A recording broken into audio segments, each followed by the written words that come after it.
Мына ошол батирлердин кымбатташы өзүңүз угуп атсаңыз керек, Facebook'та активдүү отурасыз.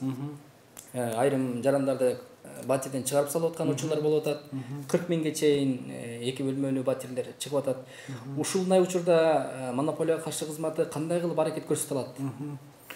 Биринчиден ушу туристтердин көп келгендигинен азыркы батир маселеси курч болбоду 3 ай бир, өткөн 3 ай. Ошонун негизинен бизге да көп арыздар түштү. Ошо арыздардын негизинде Бишкек шаарынын мэриясы менен чогуу биргеликте иштерди алып бардык, түшүндүрүү иштерин. Ошондуктан жалпы кардарларга кайрылып коёр элем да. Ар бир кардар батирди ижарага алаарда сөзсүз түрдө келишим түзүш керек.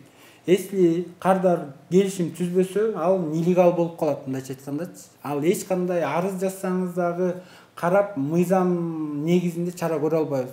Бирок ошону келишим түзүп алып, мисалы үчүн однокомнат бир бөлмөлүү батирди 15 миңге алабыз деп келишим түзүп, ошо келишимдеги баардык пункттарды бекитип алыш керек да. Ошол эле келишим түрүндө бир тараптуу келишимден чыгам деген жери бар.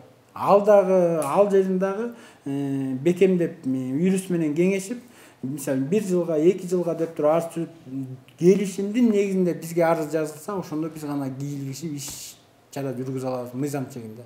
Жанагыдай келишим жок, ооздеки сүйлөшүп алуу менен биз ал уже нелегал, бизге да кайрылган күнү да биз мыйзам чегинде иш аракет көрө албайбыз. Бирок кайрылуунун негизинде биз ошо батирди ижарага берген кожоюну менен же кожокеси менен барып түшүндүрүү иштерин көрсөтүп бердик. Эми негизи 2 бөлмөлүү батирди мисалы баасы канчадан ашпаш керек? Ал боюнча биз азыр капиталистический өлкөдө жашайбыз. Ал киши өзү билет. Батирди ижарага берип аткан кожоюн өзү билет канчадан койгон. Аяка бизде функциональный эме жок. Кийлигише албайбыз. Келиштин баасын бузганда гана кийлигише аласыздар, Бузганда дагы ал келишим түрдө такталган иш кагаздардын негизинде гана буза алабыз. Кийлигишип буза албайбыз, кийлигишип ичин бүт анализдеп, тактап иш алып барабыз.